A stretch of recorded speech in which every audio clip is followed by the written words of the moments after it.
Bonjour à toutes et à tous. Je me présente, Hélène Arinck, chargée de marketing pour les entreprises à la CARSAT du Sud-Est. Nous sommes réunis aujourd'hui pour un webinaire d'environ 45 minutes afin d'aborder le thème de la prévention des risques professionnels dans le secteur de l'hôtellerie et restauration. C'est donc avec Jean-Denis Clary et Jean-Christophe Solary que nous vous proposons le programme suivant. Nous reviendrons sur, la méthodologie, relative à la conception des locaux et des situations de travail. Puis nous analyserons comment intégrer des mesures de prévention pour la restauration, notamment pour éviter les chutes de plain-pied et les glissades, mais aussi, comment améliorer l'acoustique et la ventilation et faciliter le nettoyage. Enfin, pour l'hôtellerie, nous aborderons le point de l'organisation pour faciliter le travail dans les chambres et le traitement du linge et toutes les tâches nécessaires au bon fonctionnement d'un hôtel. Une quinzaine de minutes sera consacrée aux échanges, mais vous pouvez au fur et à mesure poser vos questions au travers du chat et nous faire partager votre expérience. Donc nous sommes réunis aujourd'hui dans une salle virtuelle de Wibikeo. En haut à droite de votre écran, vous pouvez télécharger la documentation qui vous est proposée et bien entendu participer avec nous au travers du chat. Alors, comment intégrer la prévention dès la conception ou la rénovation de vos locaux? Ben, écoutez, c'est maintenant. Je donne la parole sans plus tarder à Jean-Christophe Solary. Merci Hélène. Bonjour à toutes et à tous. Avant de vous présenter les bonnes pratiques dans les activités de restauration, je vais vous présenter quelques repères méthodologiques en matière de conduite de projet. L'employeur est maître d'ouvrage occasionnel le temps de son projet, qui dure 12 à 18 mois pour la construction d'un hôtel et un temps bien plus court pour la création ou rénovation d'un restaurant. Il assurera ensuite l'exploitation et la maintenance de ces nouveaux locaux pendant de nombreuses années. Et à ce titre, on peut assurément parler d'un projet unique. Ce projet va mobiliser les forces vives de l'entreprise ainsi que plusieurs corps de métier. Il doit se dérouler de la meilleure façon possible et produire les résultats escomptés, et la réussite est la seule option possible. Et cette réussite du projet suppose au préalable d'avoir pris la mesure de 4 enjeux déterminants. C'est la présentation de cette diapo que je vous fais. Le premier enjeu, il s'agit naturellement des finances. Il va falloir optimiser l'investissement en termes de juste coût de l'investissement ainsi qu'en termes de retour sur investissement et viser également à réduire à terme les coûts directs et indirects engendrés par ce que l'on appelle la sinistralité, à savoir la survenue éventuelle d'accidents du travail ou de maladies professionnelles. Le deuxième enjeu, il est d'ordre juridique. Il s'agit de respecter les lois et les règlements en vigueur, d'obtenir rapidement les autorisations, à commencer bien sûr par l'autorisation de construire ou l'autorisation de travaux et de limiter les responsabilités civiles et pénales de l'employeur utilisateur des locaux. Le troisième enjeu concerne les salariés qu'il convient de considérer comme une force de l'entreprise et par là même une force de proposition. Ils doivent donc pouvoir adhérer au changement. On parlera d'appropriation du projet, rappelant que les salariés seront les futurs utilisateurs des futurs locaux. Rappelons aussi que l'employeur doit assurer leur sécurité, protéger leur santé physique et mentale. Enfin, le quatrième enjeu, et non des moindres, est l'image de marque.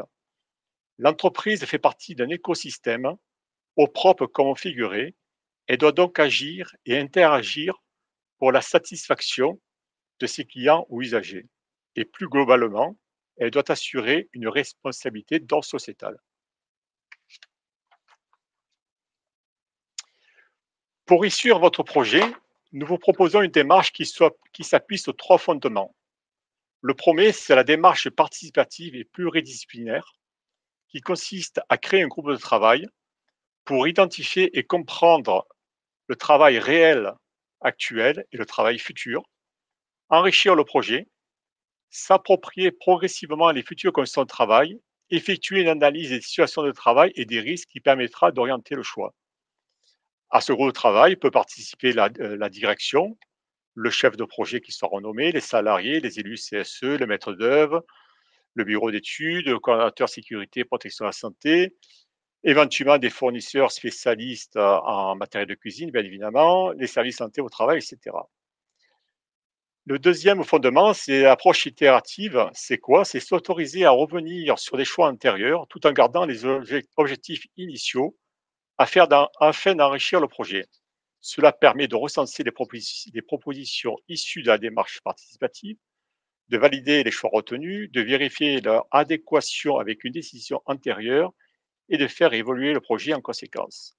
Enfin, le troisième fondement, c'est la vision globale qui permet à chaque étape de concilier le respect du budget et des délais, la productivité, la performance, la santé et sécurité des salariés, la satisfaction de la clientèle, la qualité de service, tous les aspects environnementaux et réglementaires.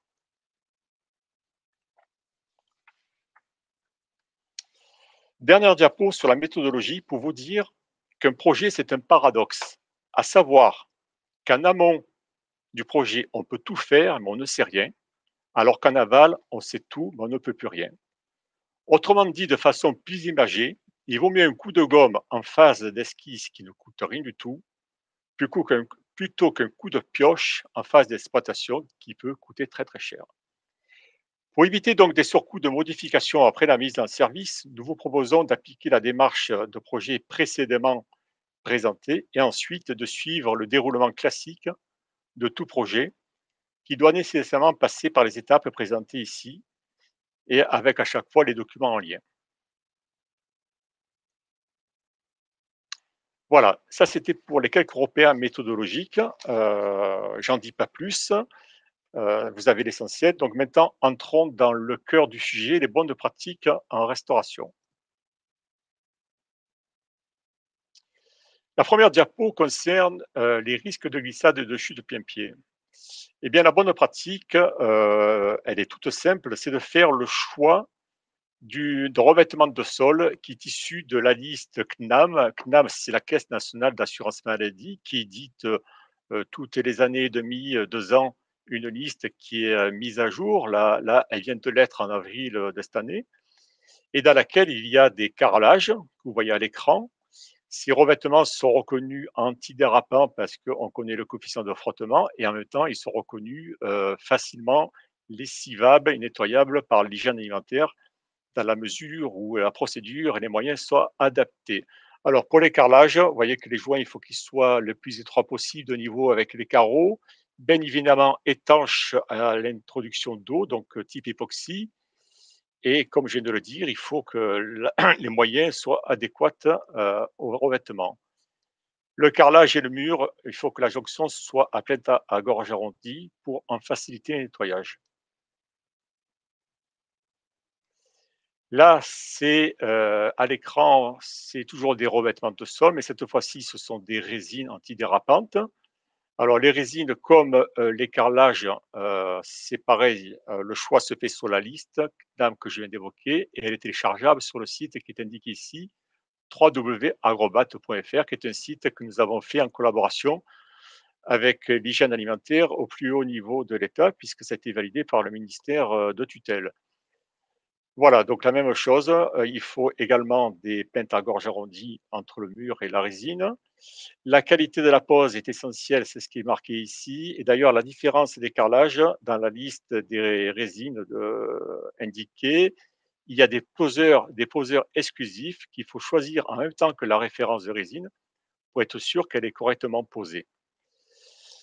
Voilà, une petite diapo pour dire qu'ici, qu'il faut gérer le passage entre la cuisine et la partie restauration parce qu'il y a une forte différence d'adhérence entre la cuisine qui est antidérapante et le sol de la salle de restauration qui l'est beaucoup moins puisque c'est un sol qui va avoir un caractère commercial et esthétique. Donc sur une longueur, là, c'est trop petit pour le voir, sur une longueur de 1 à 2 pas, il faut mettre un coefficient intermédiaire. Voilà, pour continuer sur les chutes de plein-pied, il faut faire en sorte qu'il y ait le moins d'eau possible au sol dans les locaux et pour ce faire, il faut optimiser les surfaces d'évacuation des eaux qui viendraient à tomber pendant l'activité, mais aussi pendant les phases de nettoyage. Donc plutôt que de mettre un petit siphon, au milieu de cette cuisine ici, mettre quelque chose de grand, voire de linéaire qui traverse la pièce, surmonté d'une grille, totalement crantée dans les 2 sens, de ceci et comme ceci et non pas uniquement dans un seul sens comme on voit ici sur cette petite photo, barrée. Tout simplement parce que si l'opérateur, n'a pas des chaussures à crampons, enfin, adaptées plutôt, selon comme le pied se trouve, on glisse ou on adhère. Une bonne pratique, c'est de mettre au droit du, bac plonge un caniveau, de grande dimension légèrement débordant dessous, ce qui permet de capter directement toutes les eaux qui tomberaient au sol du fait de la projection lors de l'utilisation de la douchette.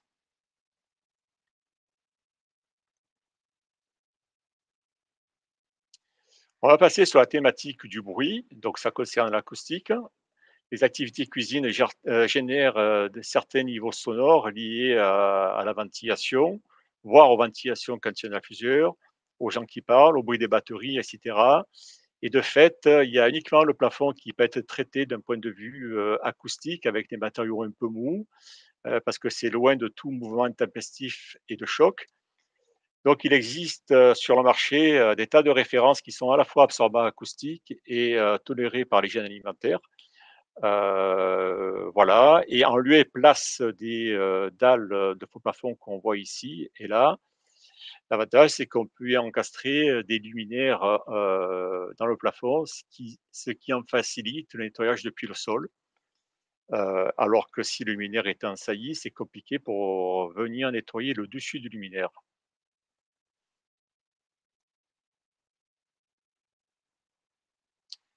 Concernant la thématique éclairage naturel et vue sur l'extérieur, qui est un aspect du code du travail, bon, c'est toujours pas facile dans vos activités, puisque la salle se trouve règlement, en principe en prise directe en façade, et puis la cuisine vient après.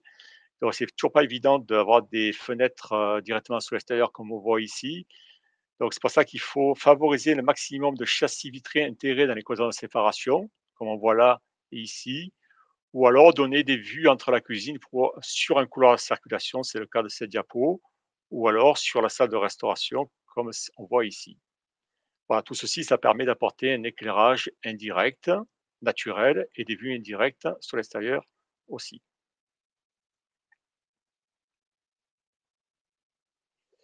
Passons sur la thématique ventilation confort thermique. Donc, il est indispensable, bien évidemment, lorsque vous avez des plans de cuisson de surface variable, de mettre en correspondance des débits d'extraction.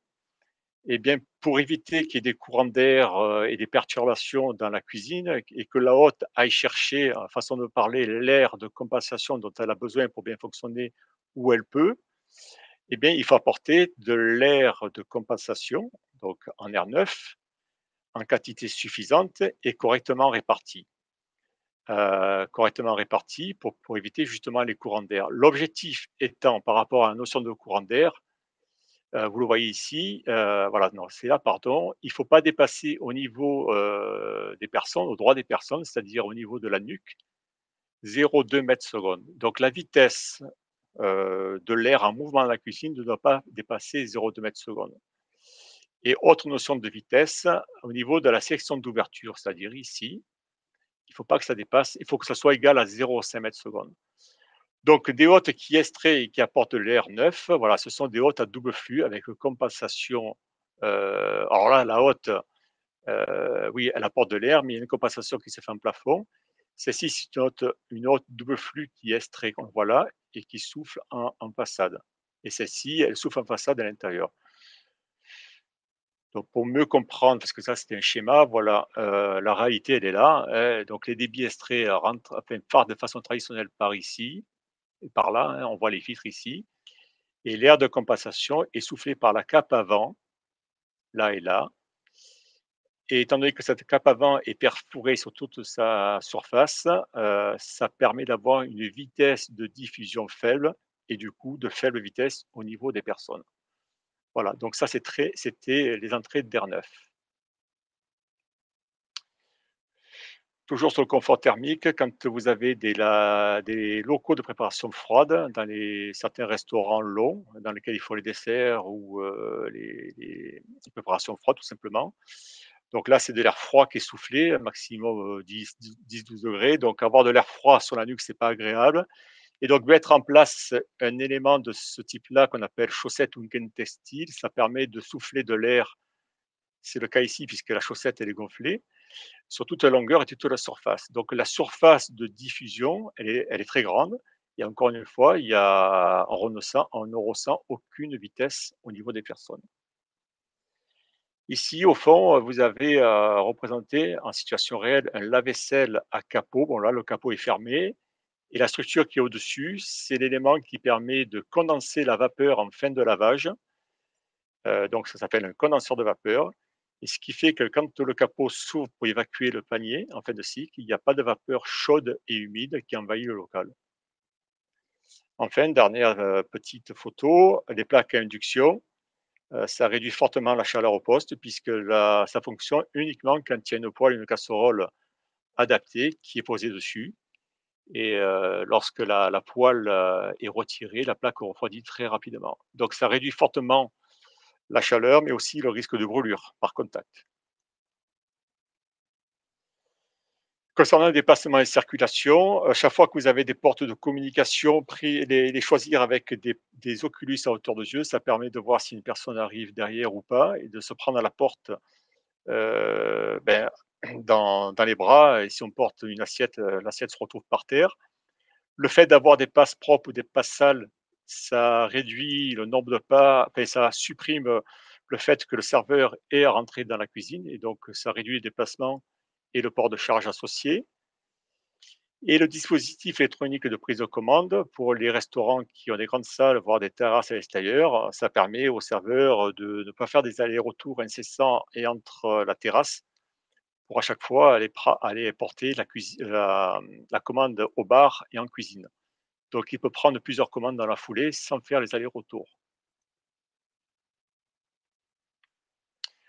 Lorsque vous avez ça arrive souvent, hein, dans les restaurants en ville, ou ailleurs, qu'il y ait des cuisines à l'étage ou au rez-de-chaussée. Donc avoir un monte-plat, bah, ça supprime le passage avec les assiettes portées par les escaliers. Et quand il y a des réserves, donc le monte-plat est là.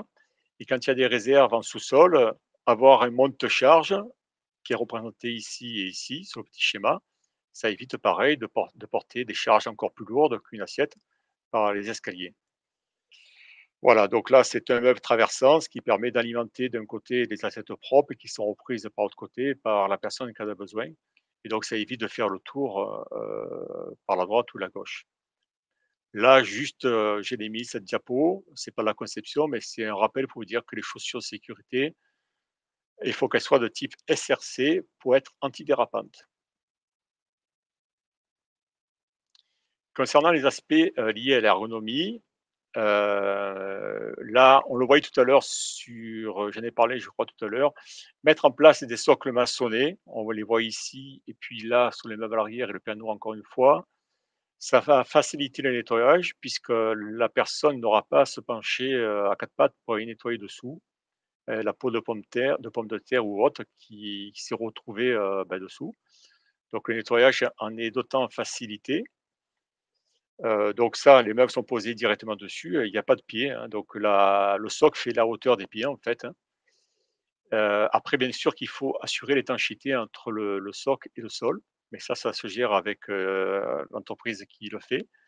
Mettre en place des rehausses de plonge, ça permet d'avoir un dos droit, donc là, c'est, une rehausse partielle et là, elle est totale pour les aimants plats. Et là, on retrouve le caniveau tout à l'heure et ce qui permet d'illustrer le fait que d'avoir des grands caniveaux, ça évite d'avoir une posture courbée lors du raclage. En fait, la posture est liée, mais elle est nettement réduite. Voilà, le temps de posture courbée est nettement réduit du fait des grandes dimensions des caniveaux. En ergonomie, maintenant, il existe depuis quelques années des meubles à tiroir télescopique, ouverture totale, en lieu et place des portes. Imaginez, bon, vous savez mieux que moi, lorsque vous avez une porte, un élément à porte qu'il faut aller chercher, ce qui est en bas et tout au fond. eh bien, il faut s'accroupir et puis se tordre pour aller chercher, l'élément en question. Alors que là, les tiroirs, ils s'ouvrent totalement et il suffit, de se pencher un petit peu, pour aller prendre ce qu'il y a à prendre. Donc là, c'est un bar, un arrière-bar, un arrière-comptoir de bar et ici, c'est, donc un poste-cuisson, tout ça, c'est un panneau et dans lequel, les cuisiniers mettent, les matières premières nécessaires, à la carte du jour.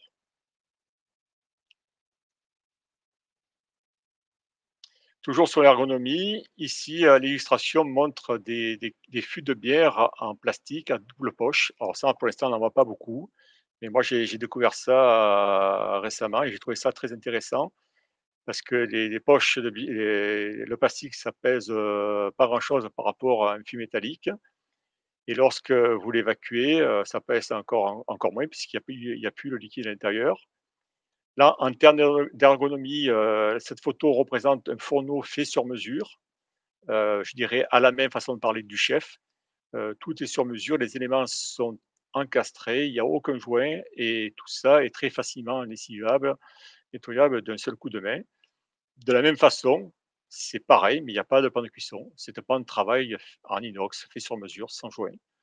Ici, avec un adossement mural, avec une gorge arrondie qui, encore une fois, facilite le nettoyage.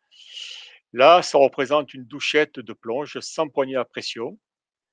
Pour la personne qui est affectée, au pose-plonge et pendant le rush, il peut pendant 2 3 heures, dérocher à la douchette. Là, il suffit juste de prendre la douchette, à ce niveau-là, de la tirer vers le bas, l'eau sort, on lâche la douchette, l'eau s'arrête. Alors j'ai récemment rencontré le fabricant, il m'assurait que le système était fiable dans la durée. Bon, tout se passe à l'intérieur, après il faut rapprocher des spécialistes pour savoir comment précisément ça se passe, hein. Voilà, j'en ai fini avec la partie restauration. Je laisse maintenant la parole à Jean-Denis Clary qui va vous parler d'hôtellerie. Merci.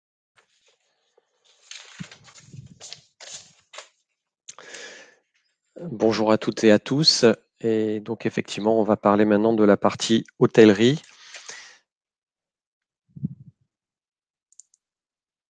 Alors un petit rappel, mais Jean-Christophe l'a précisé aussi dans la méthodologie initiale, c'est de bien intégrer les équipes opérationnelles à la définition des espaces qui seront utilisés justement par ces équipes-là, hein. Donc dans le projet amont, bien intégrer les équipes. Le premier, c'est de s'appuyer sur leur expérience, puisque c'est leur connaissance des situations réelles qui sera importante d'utiliser et de développer dans le projet. Les impliquer dans les choix des solutions les plus adaptées aux contraintes permettra aussi que chacun ait bien la connaissance des différentes contraintes, soit du bâtiment, soit des contraintes architecturales ou autres.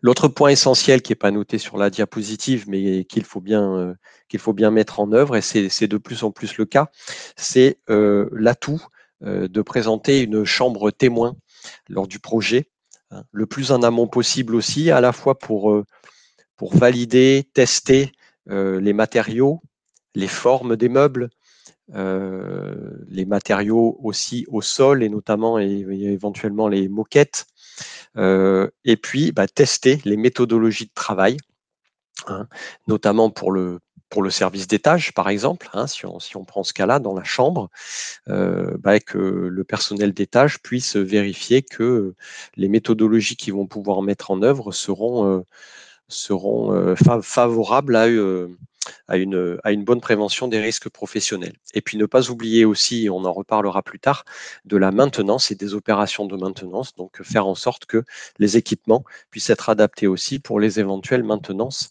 qui devront être faites au cours de la vie du bâtiment et des différents services. Alors, comme vous l'a présenté Jean-Christophe sur la partie restauration, on va travailler à partir de photos et d'éléments que nous avons pu rencontrer dans différents hôtels et des chambres que nous avons pu visiter. C'est les éléments principaux que nous rencontrons. Bien entendu, le but, ce n'est pas d'être exhaustif dans ce webinaire. Une bibliographie très importante existe sur le sujet et notamment au travers des brochures de l'INRS qui vous seront aussi transmises. et notamment donc la brochure ED 6082, rénovation des hôtels.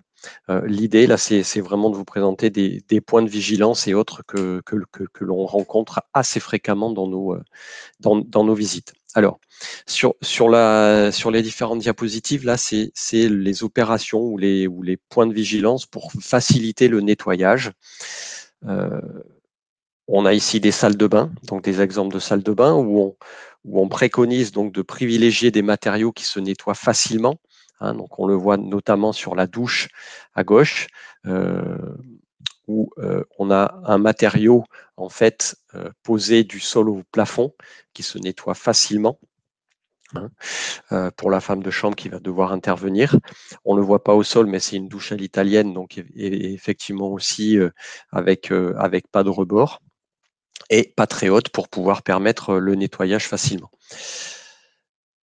Privilégier les espaces au sol qui soient dégagés et bien accessibles pour le personnel d'étage, voilà, pour éviter les postures contraignantes et l'accès facilité par les outils de nettoyage.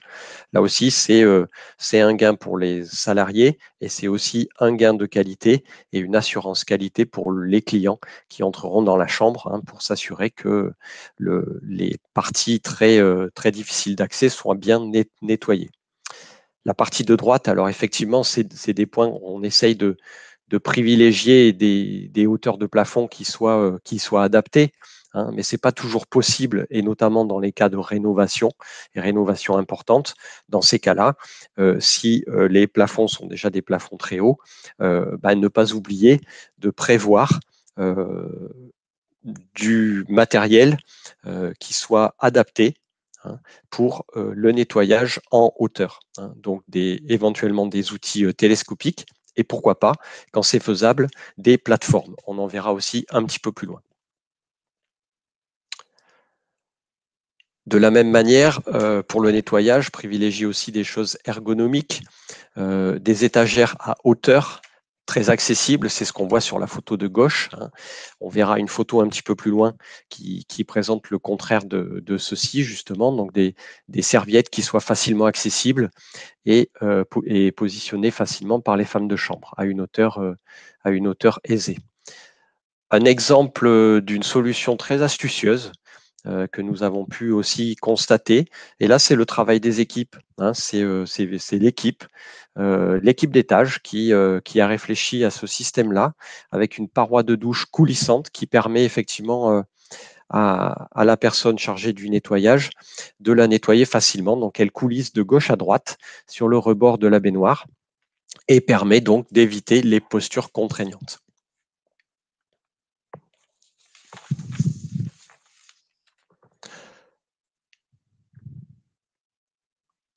Voilà, on parlait tout à l'heure des outils télescopiques.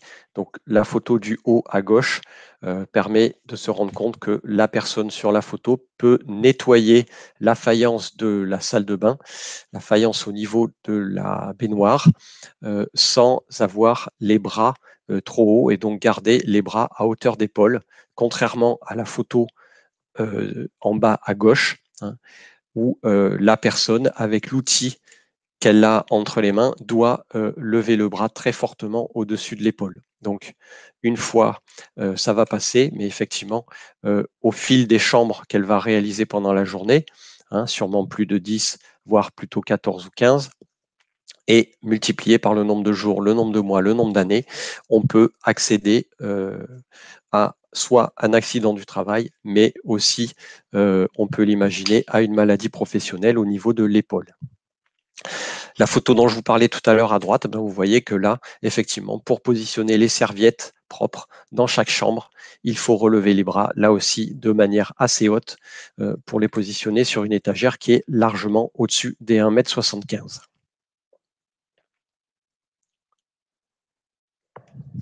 Je vais passer rapidement sur cette photo pour vous présenter juste l'idée, effectivement, que là aussi, il faut avoir une décoration dans les chambres qui soit la plus épurée possible, avec des accessoires qui soient accessibles, notamment tout ce qui est luminaire. Éviter et limiter la hauteur des étagères à 1,75 m, puisque de toute façon, à la fois pour le salarié et pour le client, une hauteur au-dessus d'1,75 m ne sera pas utilisée par le client et sera délétère pour le nettoyage pour une femme de chambre ou le valet. Donc, inutile de prévoir des étagères à des hauteurs supérieures. De même, prévoir, et on l'a vu tout à l'heure aussi pour les salles de bain, prévoir des zones accessibles derrière les meubles et autres. Donc, privilégier des meubles faciles.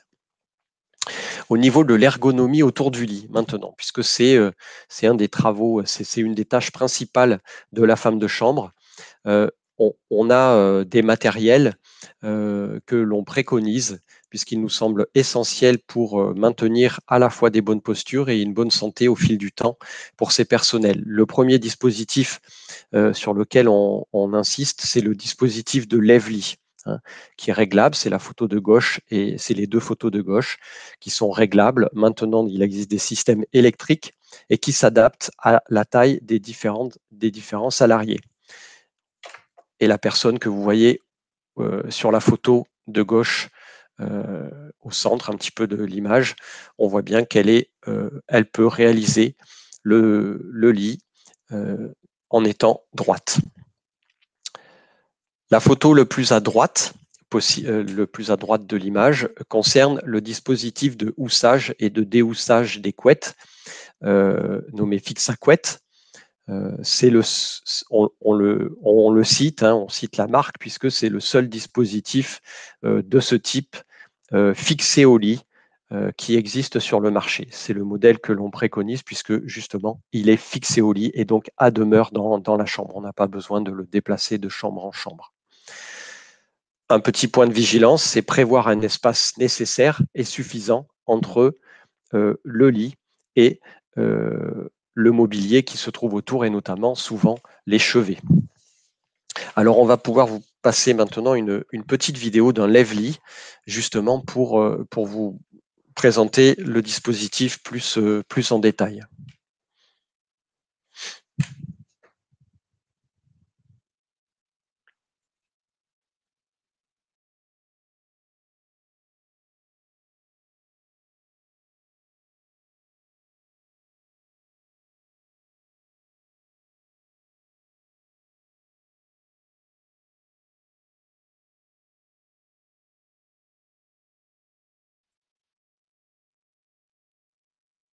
Bon, la vidéo met peut-être un peu de temps à se lancer.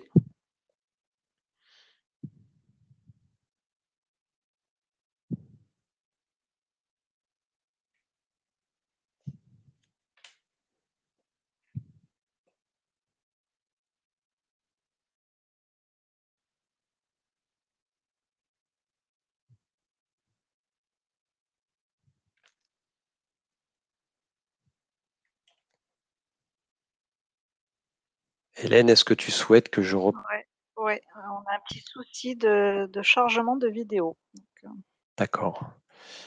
Alors, on peut éventuellement reprendre la diapo. Veux-tu qu'on fasse comme ça, Hélène? Oui?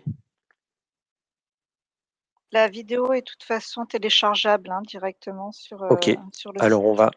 on va passer donc à la suite. Donc, effectivement, ce qui était prévu de vous montrer, donc c'était le dispositif lève-lit. Les lève-lit et les fixes à couette, donc les dispositifs de houssage, suppriment les différentes postures contraignantes que l'on peut retrouver donc au niveau du lit. Donc, on est obligé, vous le voyez sur la photo de droite, sans dispositif de lève-lit, de se baisser fortement ou de se mettre à genoux, donc ce qui peut avoir des conséquences à la fois pour le dos, mais aussi pour les ménisques et les articulations.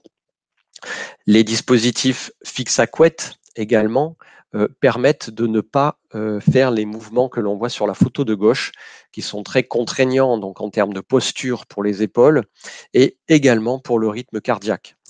Des études ont été faites par l'INRS et mettent en avant des rythmes cardiaques très élevés, au-dessus de 100 pulsations minutes chez les femmes de chambre quand elles font les lits. Équiper les hôtels de ces dispositifs a effectivement donc ces intérêts-là. Ça facilite l'exécution du travail, ça participe au confort, bien sûr, de la femme de chambre et du valet. hein. C'est aussi travailler à la reconnaissance d'un métier pénible. Alors c'est un message qui est particulièrement sûrement intéressant pour vous à cette époque, hein, sûrement, puisque effectivement c'est un métier en tension où il est difficile de recruter. Donc mettre en avant des outils qui sont, je dirais, à la pointe de la technologie, on va dire, hein, permettent d'avoir un atout non négligeable par rapport aux concurrents qui ne sont pas équipés de ce type de dispositif. C'est un avantage aussi qualité, puisque la possibilité, d'avoir un lève-lit dans sa chambre permet d'accéder au lit, et on le voit sur la photo qu'on avait précédemment, pour le nettoyage, donc un nettoyage aisé sous le lit, dans toutes les parties. Vérifier également de manière facile qu'il n'y a pas d'objet ou oublié par le client. Donc ça, c'est aussi intéressant. Et au niveau du dispositif fixe à couette, bien entendu, d'avoir un rendu très bon sur la couette en fin de travail, à la fois pour les recouches et pour les mises à blanc. Alors Hélène, on a peut-être la même difficulté sur la vidéo lève-lit, je ne sais pas, sur la vidéo fixe à couette.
Pardon, j'avais plus de son. Merci. Donc effectivement, comme vous pouvez le voir sur la photo de gauche, bien penser effectivement à laisser la place disponible entre le bas du lit et le meuble de chevet pour positionner le fixe à couette. On voit aussi sur cette photo de gauche l'angle arrondi du chevet qui permet de ne pas se blesser lors du changement de drap et de couette. Contrairement aux deux photos de droite où on voit des angles saillants sur ces tablettes chevet et pour la photo du centre, trop proche du lit pour pouvoir disposer des systèmes de fixe à couette et pouvoir les positionner de manière aisée. Autre élément très important, et là dès le début du projet, c'est prévoir des offices à chaque étage pour le stockage des draps, des chariots pour les femmes de chambre, qu'ils soient suffisamment spacieux pour que les opérationnels puissent stocker le matériel nécessaire aux différentes chambres de l'étage. Donc, ils doivent être aussi dimensionnés en fonction du nombre de chambres par étage. Alors, on peut se confronter à ce type de difficultés. Certains maîtres d'ouvrage, certains architectes du départ peuvent se dire je vais essayer de gagner une chambre ou je vais gagner un peu d'espace sur un étage, sauf que c'est une mauvaise idée de gain, puisque le gain ne se retrouvera pas à la fin, puisque les équipes seront obligées de faire des allers-retours incessants en fait pour les différents endroits de stockage de draps et perdront du temps dans la mise à disposition des chambres. Donc, ce qui n'est pas un gage de qualité non plus pour le travail qu'ils pourront faire. Mettre en place des étagères qui soient stables, fixées au mur, c'est pas toujours le cas, alors qu'on a des, comme on le voit sur la photo du milieu, des charges assez lourdes, hein, puisque les draps ça pèse, les serviettes aussi. Ne privilégier donc des stockages inférieurs à 1,75 m, c'est le cas sur la photo de droite, où on aurait pu stocker plus haut, mais c'est inutile et ça pourrait créer donc des difficultés de chute de hauteur pour les femmes de chambre qui montent sur les étagères pour récupérer des draps. Donc, aussi l'intérêt d'avoir des espaces spacieux.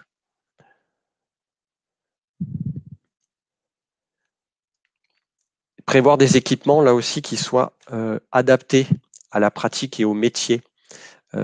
Prévoir des chariots, donc qui soient adaptés. Là aussi, en concertation avec les équipes, avec la gouvernante, avec les futures femmes de chambre.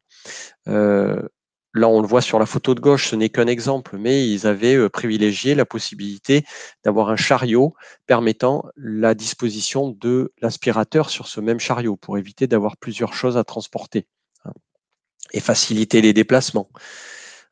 Motoriser, si possible, les chariots pour différentes raisons. La première, c'est qu'on se retrouve souvent dans des établissements dont les couloirs sont longs. Et le fait de motoriser le chariot facilite aussi, là aussi, le déplacement, permet à la femme de chambre de ne pas avoir un effort très important au niveau du dos, voire pas d'effort du tout quand elle le déplace. Privilégier aussi les nouveaux équipements, donc des nettoyeurs à vapeur sèche, comme on le voit ici, plusieurs avantages. Le premier, c'est au niveau des postures et au niveau des contraintes de manipulation.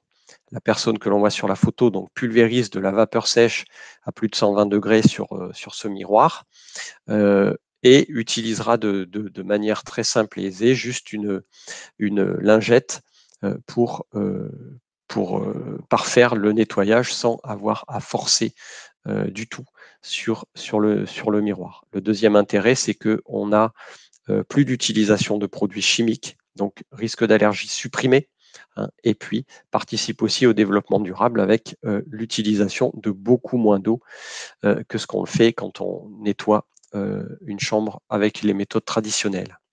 La photo de droite, là aussi, rentrer dans l'ère du digital. Hein. Ça favorise ça valorise le métier, hein, bien entendu, comme on le voyait tout à l'heure. Hein. Et donc, ça peut favoriser le recrutement et la fidélisation de ce personnel. Ça améliore nettement la communication, réduit la charge mentale de la gouvernante et des femmes de chambre qui n'ont plus à se poser la question, est-ce que j'ai bien saisi ça? Est-ce que j'ai bien repris ça dans mon cahier? Est-ce que j'ai bien donné l'information? L'information aussi circule en temps réel entre les services, via la réception pour signaler les objets trouvés, via la maintenance pour les demandes de réparation. Donc, on va améliorer la qualité de travail des différents services, l'interconnexion et la qualité de service pour le client qui aura son information en temps réel sur la disposition de sa chambre ou sur un objet trouvé.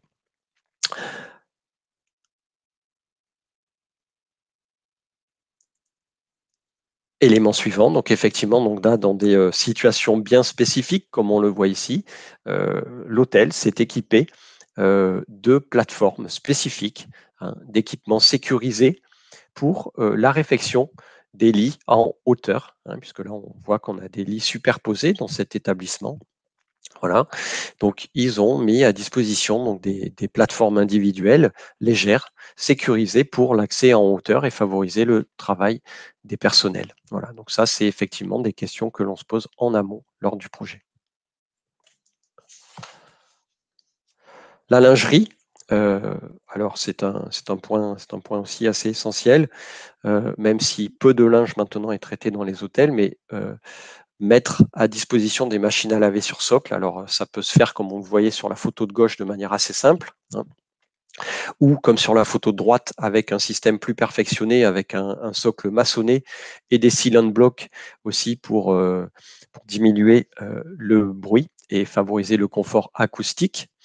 Et puis, mettre à disposition aussi des bacs de linge à fond relevable qui puissent se positionner sous le hublot de la machine et faciliter ainsi l'introduction du linge dans la machine à laver et aussi la sortie du linge.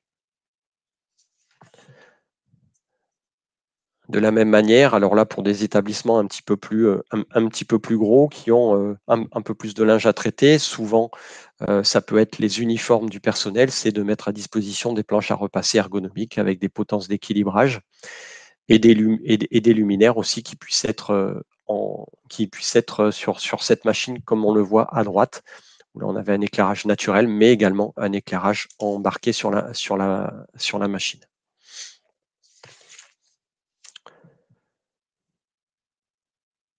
Pour les établissements plus conséquents, c'est prévoir aussi donc une buanderie adaptée à la fois aux métiers et aux locaux et au volume de linge à traiter. Et nous pouvons aussi vous accompagner, bien entendu, sur ce sujet avec Jean-Christophe.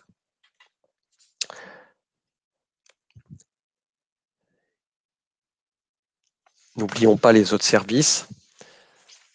Donc là, on le voit, donc 2 services particuliers, la réception, prévoir quand c'est possible donc des équipements informatiques qui soient positionnés à bonne hauteur et des équipements de type siège assis debout pour pouvoir permettre à ces personnels de s'asseoir tout en restant dans une posture agréable face aux clients. On a le cas ici en réception et pour les voituriers. Traitement du linge toujours, quand c'est possible dans les établissements, donc en conception, éventuellement prévoir des chutes de linge qui permettent d'éviter les circulations de chariots dans les étages. Pour les établissements qui ont des couloirs suffisamment importants, mais pas que, prévoir des timons motorisés qui vont permettre aussi de déplacer les chariots de linge de manière facilitée.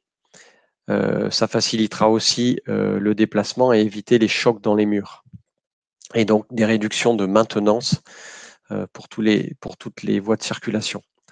Prévoir des centrales de dilution, ça c'est généralement des choses que l'on voit beaucoup dans les hôtels. Maintenant, tous les hôtels en sont très bien équipés pour éviter donc les manipulations de produits chimiques. Services techniques, c'est parfois des services qui sont quelque peu oubliés dans les hôtels, notamment au niveau de la conception. C'est prévoir aussi des accès en hauteur qui soient sécurisés, avec des échelles à crinoline, des mezzanines aussi de stockage qui soient sécurisés avec des garde-corps et des systèmes donc à guillotine pour recevoir le matériel. Des points aussi très importants à revisiter, les skydomes, donc qui se retrouvent souvent en haut des escaliers de secours. Prévoir des skydomes à barodage, donc c'est des baraudages que l'on installe, comme vous le voyez sur la photo de droite, sous le skydome, pour éviter que les différentes personnes qui peuvent être amenées à intervenir sur le toit tombent à l'intérieur des escaliers, donc réduire ou supprimer la chute de la personne par ce système à barodage. Ça, c'est des choses que l'on voit très peu et qui sont pourtant très peu coûteuses.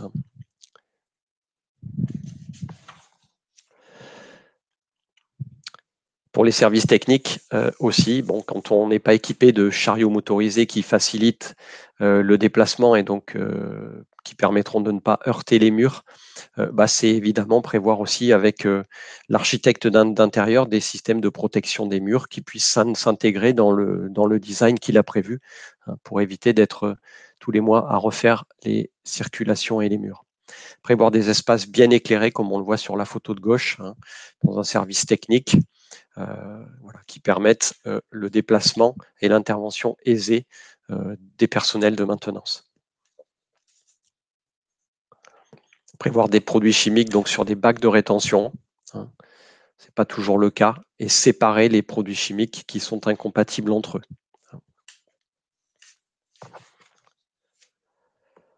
Accès et livraison, un point essentiel vraiment en tout amont du projet, c'est prévoir des zones de livraison qui puissent être dédiées.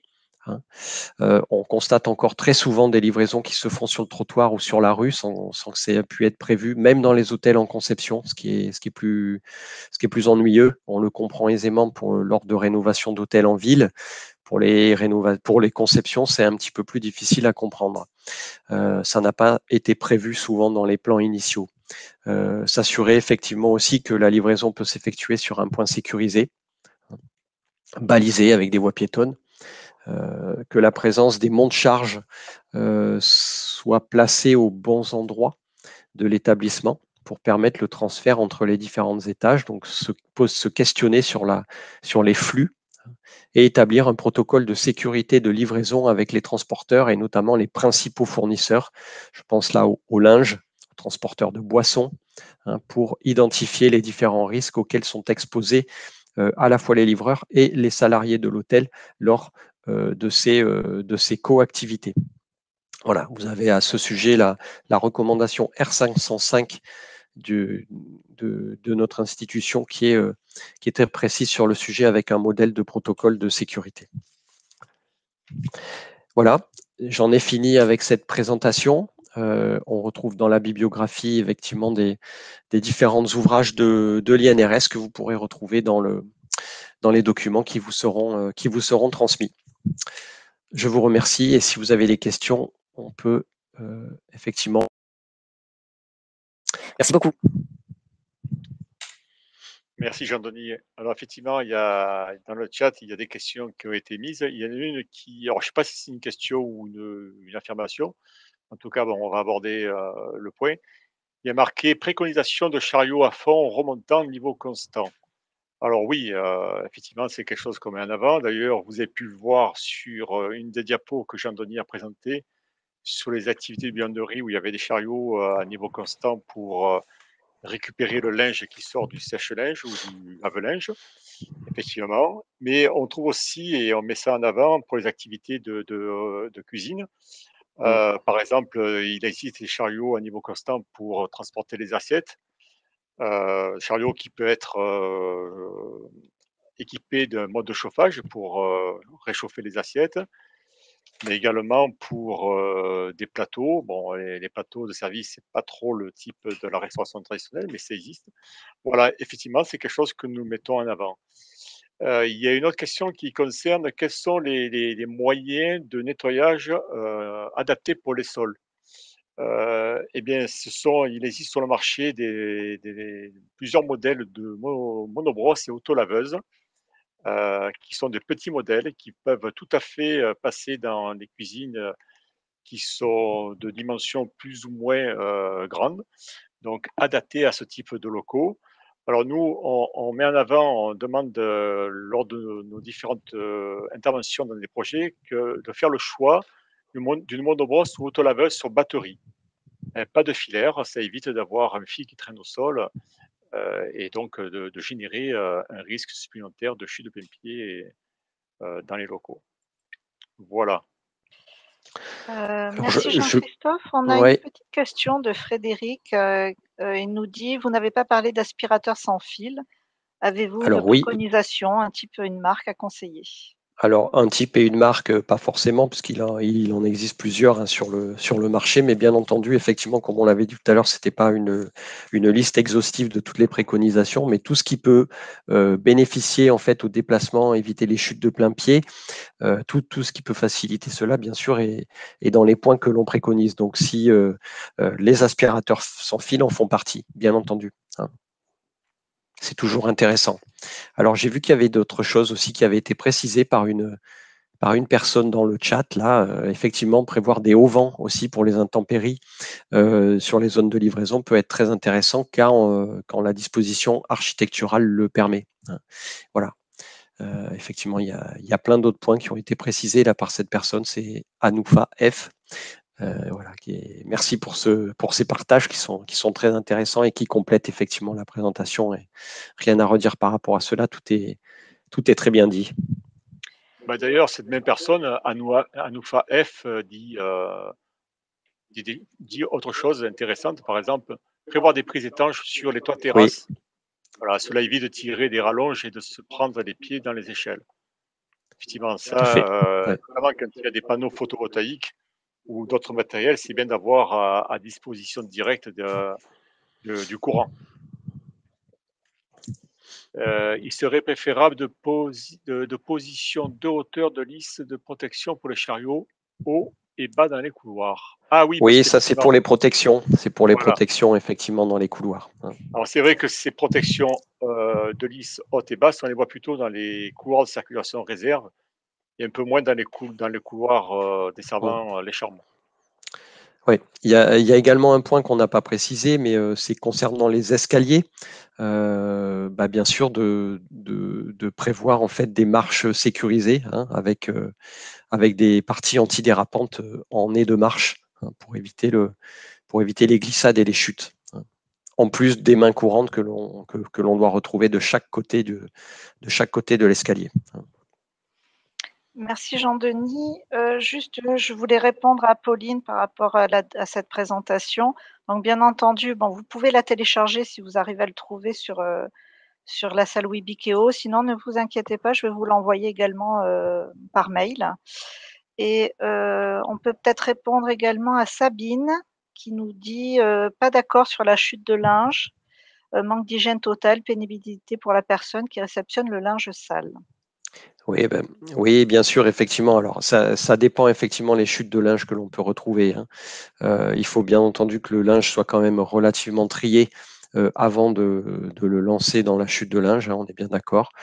Et puis, à la réception, pouvoir travailler de manière aisée et sécurisée avec une extraction qui soit bien dimensionnée pour que l'on ne retrouve pas le risque biologique, hein. Je pense que c'est à ça que faisait référence cette personne, notamment pour le manque d'hygiène, hein. Donc, être bien équipé et avoir une extraction à pollution spécifique dans ce local de récupération, hein. Voilà, ça nécessite quand même des choses très spécifiques à mettre en œuvre et avec des professionnels de ce type d'équipement, hein. C'est pas juste, c'est pas juste une trémie qui remonte d'étage en étage.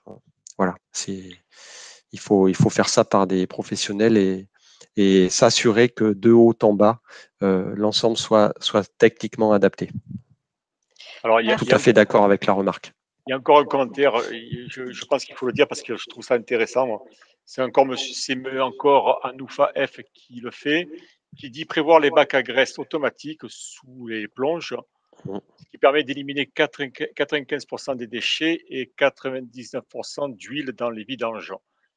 Et du coup, ça évite que l'opérateur ne se baisse fréquemment pour venir déboucher les Oui. siphons.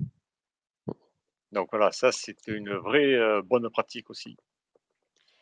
On a une petite question de Nathalie. Connaissez-vous un système de chariot pour le transport de valises dans les escaliers?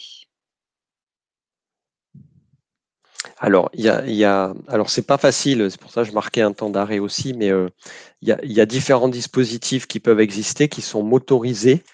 Voilà, il faut effectivement regarder de près. C'est des systèmes en fait qui peuvent permettre effectivement de remonter les valises. Donc, c'est des systèmes souvent où on peut retrouver 3 roues sur ce type de chariot avec une motorisation. Mais ça existe, oui. Après, ça existe, mais il faut qu'il soit adapté au type d'escalier. Les escaliers en colimaçon, par exemple, ce type de matériel n'aime pas du tout, hein. Voilà, il faut des escaliers droits, souvent. On retrouve ça également dans les bris pour remonter les sacs de farine de la réserve. Alors, c'est pas tout à fait les mêmes, hein, mais ça se trouve.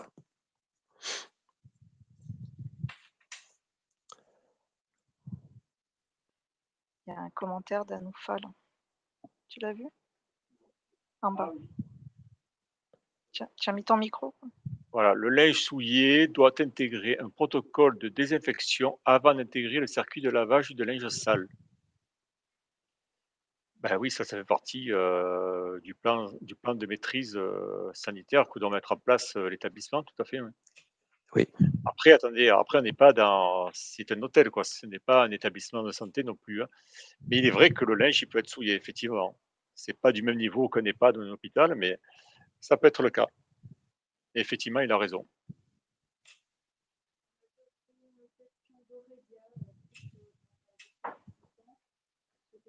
Voilà, donc l'idée aussi, hein, pour répondre à certaines remarques qu'on peut voir aussi dans le chat, hein, c'est ce qu'on préconise effectivement et auprès à la fois des hôteliers et des restaurateurs, c'est de mettre en place des matériels qui favorisent la manutention, hein, et la manipulation aisée des différents types de matériel, que ça puisse être des tables de restaurant en terrasse, des matelas sur les plages, hein, et c'est pas toujours évident, mais limiter les manutentions au plus possible et travailler donc à la fois sur l'organisation et sur la technique pour mettre à disposition des matériels qui facilitent le travail des différentes personnes qui vont avoir effectivement à Ouais. démonter et monter une terrasse tous les jours, hein. Donc à la Et ouais. fois des tables légères et des chariots qui permettent de les manutentionner aussi de manière facile et aisée, hein.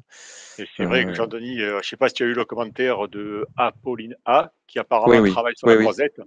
oui, oui, c'est pour ça que je Et, faisais ce type de remarque. et là, c'est vrai, elle a raison. Donc moi, j'ai découvert ça quand je suis intervenu là-bas. C'est malheureusement, c'est la mairie qui impose ça aux restaurateurs de rentrer tous les soirs et de sortir les matins, bien sûr, tous les matériels. Et voilà, donc c'est une réelle problématique. Voilà, les pistes de solutions, c'est effectivement de choisir des matériels légers ou pliables qui se superposent avec un moyen de manutention adapté. Mais effectivement, c'est une réalité. Oui, on peut retrouver cette difficulté aussi pour tout ce qui est banquet, hein, avec les tables de banquet, les chaises de banquet qui sont parfois lourdes. Là aussi, l'idée, c'est de privilégier des matériels qui se transportent facilement. Il y a des chariots spécifiques et des tables aussi pliables de plus en plus légères, hein. Donc c'est effectivement que les différents employeurs puissent prendre ceci comme leitmotiv dans leurs achats. Les politiques d'achat doivent intégrer la prévention le plus en amont possible aussi.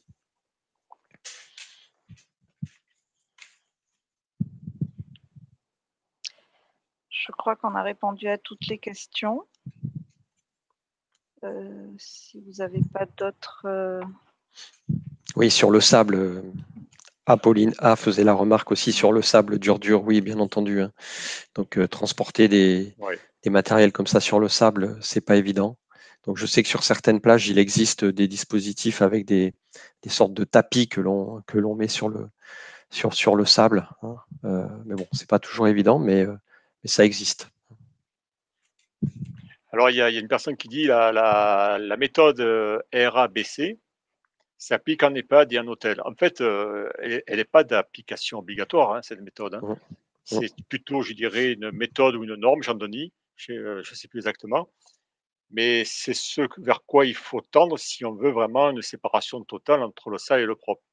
Alors nous, ça nous intéresse fortement, hein, cette méthode-là, puisque ça va supprimer des déplacements et des ports de charge associés, puisque la personne n'a plus à faire des allers-retours pour aller chercher le linge sale, enfin le linge qui a été lavé dans le local sale dans lequel se trouvent les machines à laver, pour aller le porter dans les sèches-linges, puisqu'il sort, il sort du bon côté, je dirais, voilà. D'ailleurs, le plan de buanderie qu'on a présenté rapidement là dans le diaporama tenait compte de ces dispositions. Voilà. Il y avait un flux unique avec une marche en avant.